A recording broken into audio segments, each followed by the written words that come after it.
Assalamualaikum dan salam sejahtera. Okey, hari ini kita akan pergi pula kepada bab yang baharu iaitu bab 4 pentadbiran negeri-negeri Melayu tidak bersekutu. Seperti yang sebelum ini yang kamu telah belajar pada bab 3 iaitu berfokus kepada pentadbiran negeri-negeri Melayu bersekutu yang melibatkan negeri Perak, negeri Sembilan, negeri Selangor dan Pahang. Jadi hari ini kita akan fokus pula kepada negeri-negeri lain yang berada di semenanjung Tanah Melayu iaitu negeri-negeri Melayu tidak bersekutu. Okey, ini adalah sinopsis sedikit mengenai negeri-negeri Melayu tidak bersekutu merangkumi Kesultanan Melayu di Perlis, Kedah, Kelantan, Terengganu dan Johor. Okey, apa perkara yang kamu perlu lihat dalam permulaan bagi bab 4 ini ialah dari segi aspek latar belakang, hubungan luar dan perundangan.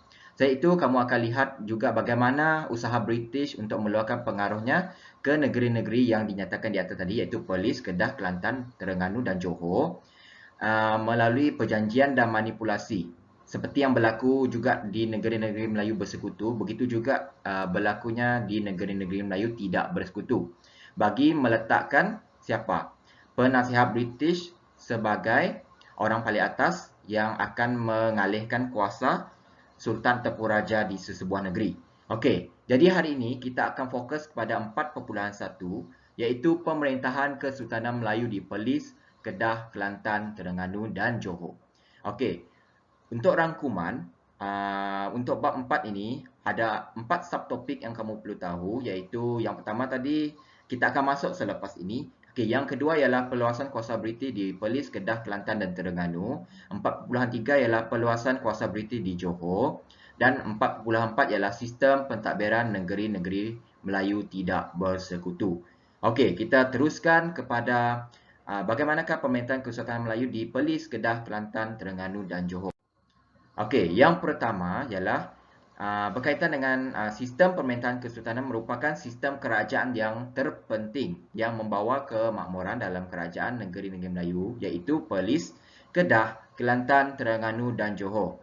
Hal ini kerana sistem pemerintahan ini diketuai oleh Sultan sebagai punca kuasa dan kedaulatan yang dibantu oleh para pembesar. Okey, kita cuba kita flashback semula kepada sejarah tingkatan 2 yang kamu pernah belajar dulu. Okey, dalam sistem struktur sosial yang berada paling atas ialah Sultan. Jadi maksudnya pembawaan itu masih juga berlaku dalam Kesultanan Melayu. Memang Sultan ataupun Raja berada di atas dan dibantu oleh para pembesar. Okey, kita lihat secara ringkas bagaimana pentadbiran kerajaan Perlis. Okey, latar belakang wilayah terpisah dari Kedah pada tahun 1842. Syed Hussein Jamalullail diiktiraf sebagai Raja Perlis dengan gelaran Pia Songkram Rama Wicit Wilis Asmara Pia Pelit. Nama ini lebih berkait dengan nama itulah diambil daripada apa tu? Thailand lah. Gelaran ni lah. Okey, seterusnya pengisytiharan diadakan di Istana Arau. Maksudnya Syed Hussein Jamalullail ini adalah merupakan Raja Perlis yang mengetuai pentadbiran kerajaan Perlis. Okey, seterusnya kita pergi kepada pentadbiran. Raja dibantu oleh pembesar tempatan. Contohnya Tuan Syed Abdullah, Raja Muda, sebagai Raja Muda, Datuk Arau sebagai Perdana Menteri dan dibahagikan kepada 22 mukim. Okey, mengapakah pentadbiran perlu dibagikan kepada 22 mukim? Cuba kamu flashback semula kepada soalan yang cikgu pernah tanya dulu. Kenapa raja perlu dibantu oleh para pembesar perlu dibantu lagi ada sistem-sistem yang di bawahnya kerana untuk melicinkan pentadbiran. Okey, dari segi hubungan luar kerajaan Perlis melakukan hubungan dengan Siam. Seperti yang kamu tahu, Siam adalah Thailand. Jadi maksudnya negeri Perlis berada bersebelahan dengan negara Siam. Jadi maksudnya mereka akan melakukan hubungan dengan Siam untuk mendapatkan itulah untuk mewujudkan hubungan diplomatik bagi melindungi sekiranya berlaku serangan. Okey. Poinnya di situ untuk tidak diganggu kuasa lain. Yang itulah mendapatkan perlindungan. Okey, dari segi perundangan berasaskan Undang-Undang Kesultanan Kedah dan pelaksanaannya menitik beratkan kebajikan rakyat. Maksudnya rakyat yang akan didahulukan dulu sekiranya rakyat menghadapi kesusahan.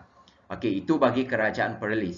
sekarang kita pergi kepada Kesultanan Kedah. Okey, latar belakang diasaskan pada abad ke-7, merupakan kesultanan yang paling awal wujud di negeri Melayu. Okey, pemerintah pertama ialah Sultan Muzaffar Shah. Okey, poin yang ketiga, pertapakan Islam pada abad ke-12 dengan pusat pemerintahan di kota Bukit Mariam. Okey, itu secara ringkas latar belakang bagi Kesultanan Kedah. Dari segi pentadbiran, diketuai oleh Sultan, dibantu oleh pembesar, wujud pembahagian wilayah, daerah dan mukim. Ini kamu seperti yang cikgu dah terangkan dalam kerajaan Perlis, kenapa dibagikan kepada wilayah, daerah dan mukim. Okey, wilayah diletakkan di bawah pengawasan pembesar daerah, manakala mukim dikendalikan oleh penghulu. Dari sini kamu boleh nampak setiap pembahagian kawasan ini akan diletakkan beberapa orang yang akan mentadbir. Jadi akan memudahkan urusan pengawasan sesebuah tempat. Okey, dari segi hubungan luar seperti yang kamu tahu ialah hubungan dengan Siam juga, sebab Kedah seperti Perlis juga berada berdekatan dengan negara Siam. Okey, bagi mengelakkan mengapakah mereka perlu lakukan hubungan luar dengan Siam adalah untuk mengelakkan ancaman Burma. Okey, hubungan tersebut dalam bentuk hubungan diplomatik, pentadbiran dan kewangan. Itu yang cikgu dah terangkan tadi, untuk mendapatkan perlindungan, untuk mewujudkan persamaan pentadbiran dari segi kewangan, dari segi ekonomi. Okey, seterusnya dari segi perundangan, Kesultanan Kedah mempunyai kanun Undang-Undang Kedah yang memberi hak kepada raja, iaitu terbagi kepada 5 bab Undang-Undang Kedah, antaranya adat kebesaran dan adat meminang. Jadi maksudnya fokus pada hak kepada raja lah. Okey, seterusnya kita beralih kepada Kesultanan Kelantan. Okey, dari segi latar belakang, Long Yunus menyatukan Kelantan dengan gelaran Yang di-Pertuan. Okey, jadi seterusnya, bagi mengelak ancaman Terengganu, Sultan Muhammad I membuat persetiaan dengan Siam. Yang kamu tahu, Kelantan juga berada bersebelahan dengan negara Siam. Okey, seterusnya poin yang ketiga, Maharaja Siam mengurniakan gelaran Pia Pipit Pakdi kepada Sultan Muhammad I, seperti yang berlaku dengan gelaran raja pada kerajaan Perlis jugalah. Okey, Siam meluaskan pengaruhnya di Kelantan. Seperti yang kamu lihat, dengan wujudnya hubungan bersama dengan kerajaan Siam ni, maksudnya Siam pun ada kuasa untuk meluaskan pengaruhnya di Kelantan. Okey, pentadbiran, Sultan dibantu oleh pembesar seperti yang ada di cara pentadbiran di negeri-negeri lain. Begitu juga yang berlaku di Kesultanan Kelantan, Sultan dibantu oleh pembesar dan Sultan merupakan tonggak yang tertinggi dalam struktur sosial masyarakat. Okey, sistem ini dikenali sebagai sistem jemaah menteri yang dibentuk oleh Sultan Muhammad Kedua. Maksudnya di sini Sultan Muhammad Kedua ini adalah sultan ataupun anak kepada Sultan Muhammad I yang meneruskan legasi pentadbiran Kesultanan Kelantan.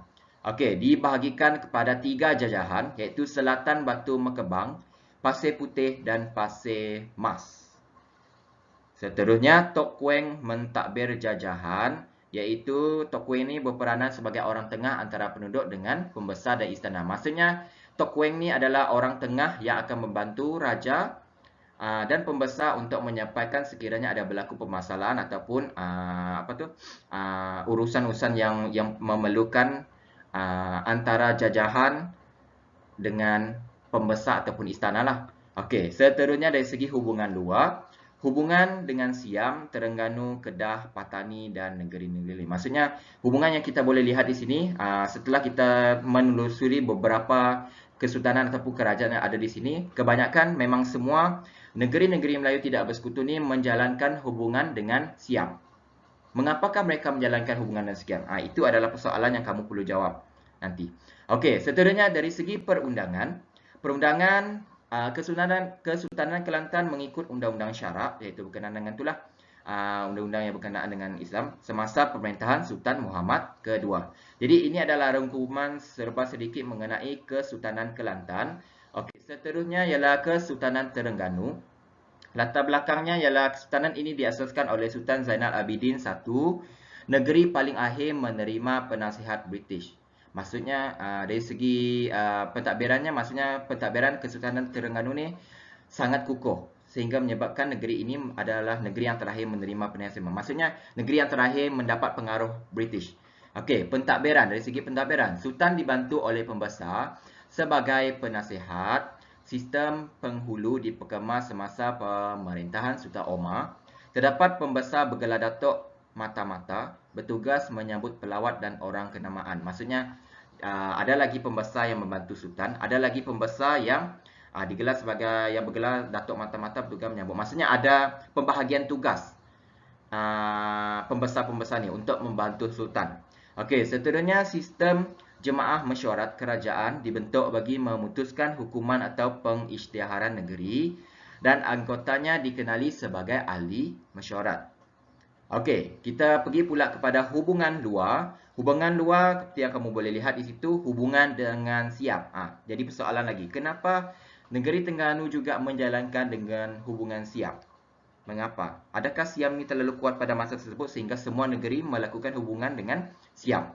Okey, untuk Kesultanan Terengganu ni hubungan dengan Siam, Kelantan dan Patani. Seterusnya dari segi perundangan, mengamalkan prinsip keadilan Islam, menubuhkan jabatan mahkamah dengan Tengku Musa sebagai ketua bagi jabatan ini dan pada tahun 1911 Undang-Undang Bagi Diri Terengganu telah digubal. Okey, kita pergi kepada yang iaitu Kesultanan Johor. Okey, kita lihat dari segi latar belakang, Kesultanan Johor diperintah oleh keturunan bendahara selepas berakhirnya jurai keturunan Sultan Melaka. Okey, poin yang kedua, konflik politik yang berlaku menyebabkan keturunan Temenggung Daim Ibrahim menjadi pemerintah di Johor. Kemudian diganti oleh anak anda baginda iaitu Daeng Abu Bakar yang menjadi Sultan Johor pada 1855. Okey, kalau kamu nak tahu, Daeng Abu Bakar ini adalah antara anak kepada Daeng Ibrahim yang membawa kepada pemodenan yang berlaku dalam Kesultanan Johor. Okey, kita lihat kepada dari segi pentadbiran, aspek pentadbiran. Okey, zaman pemodenan, semasa pemerintahan Maharaja Abu Bakar, Baginda telah mengasaskan sistem pentadbiran moden yang cekap dan berkesan. Selain itu, Baginda juga mewujudkan Majlis Jemaah Diraja Johor, Jemaah Menteri dan jabatan-jabatan kerajaan. Seterusnya, jawatan Menteri Besar dan Setiausaha Kerajaan diwujudkan bagi melicinkan pentadbiran. Kita lihat pula dari segi hubungan luar. Hubungan luar, Kesultanan Johor melakukan hubungan dengan Terengganu, Perak, Pahang, Selangor serta Eropah dan Jepun. Kuasa-kuasa ini mengiktiraf kedudukan Johor. Okey, itu yang kamu tahu. Mengapakah, kalau kamu nak tahu, Kesultanan Johor melakukan hubungan tidak berlaku hubungan luar setempat saja tapi melakukan hubungan di luar negara adalah untuk mendapat pengiktirafan Johor sebagai sebuah negeri. Maksudnya mungkin ada kuasa yang ingin merebut kedudukan Johor. Okey, dari segi perundangan, Kesultanan Johor mengamalkan undang-undang tubuh kerajaan sebagai aturan dalam pemerintahan. Okey, itu adalah rangkuman bagi pengenalan kepada pentadbiran kerajaan ataupun negeri-negeri Melayu tidak bersekutu. Okey, cikgu telah sediakan soalan. Sebab ini cikgu akan berikan kepada anda. Okey, sila lihat video yang cikgu telah jelaskan ini. Sekiranya ada persoalan, kamu boleh tanya pada cikgu ataupun boleh komen sekiranya ada apa-apa yang kamu perlu tanya. Okey, sekian saja untuk hari ini.